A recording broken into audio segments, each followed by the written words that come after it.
en pleine mutation, Dakar a accueilli du 24 au 26 janvier 2023 et pour la deuxième fois les rencontres du marché des titres publics. Cet événement majeur axé sur les enjeux et défis du marché régional de la dette souveraine veut contribuer à positionner le marché comme une véritable option d'investissement. Pour cela, Humo Titres et les autres acteurs du marché financier plaident pour un élargissement des titres publics à de nouveaux investisseurs. Car si le volume d'émissions est passé de 42,9 milliards en 2001 à 5 400 milliards en 2022 avec un encours de 12 400 milliards, les titres publics restent détenus à plus de 90% par les banques. Aujourd'hui, nous avons besoin de compter sur notre marché. Et d'autant plus qu'aujourd'hui, les marchés extérieurs sont quasiment fermés.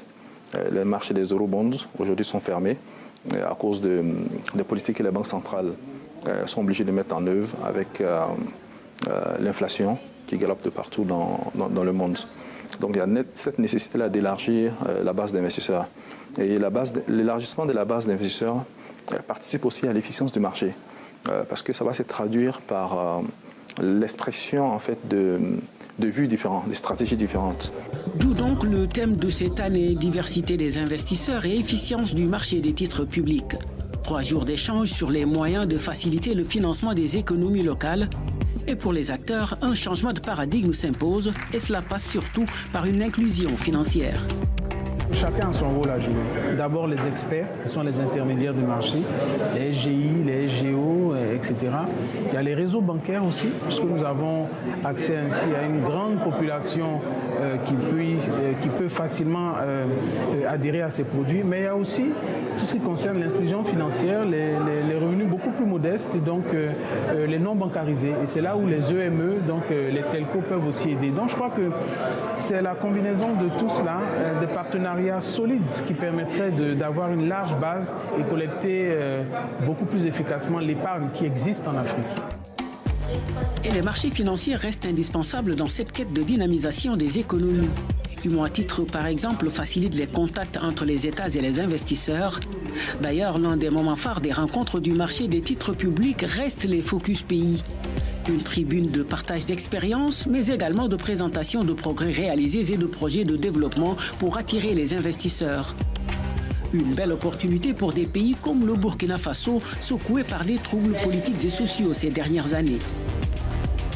Pour nous, c'est très significatif parce que nous avons commencé l'année 2023 et nous avons un programme d'émission.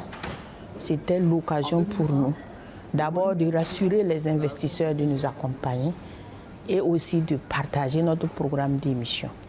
Donc pour nous, c'est un cadre qu'il faut pérenniser. Malgré tout ce que nous avons comme difficulté, nous allons revenir très vite dans des conditions normales et nous demandons surtout aux investisseurs d'être toujours là avec nous. Aujourd'hui, la zone UEMOA présente des garanties. Un potentiel économique énorme, des perspectives de croissance rassurantes malgré les crises mondiales et internes. De quoi rassurer des investisseurs comme FSD Africa, partenaire institutionnel d'Humo Titres. Financée par le gouvernement britannique, cette agence de développement spécialisée travaille à la construction et au renforcement des marchés financiers en Afrique subsaharienne. Notre présence ici à Dakar va servir à augmenter notre réseau, augmenter aussi le nombre de partenariats institutionnels qu'on pourra avoir.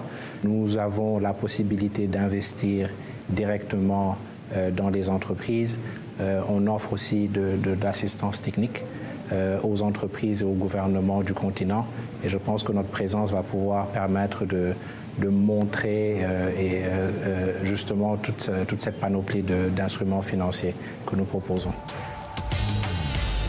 Du fait des crises qui rendent l'accès aux marchés internationaux de plus en plus difficile, les États sont obligés de s'adapter. Les acteurs du marché financier ont pour leur part compris que la souveraineté économique passe par l'élargissement de la base des investisseurs.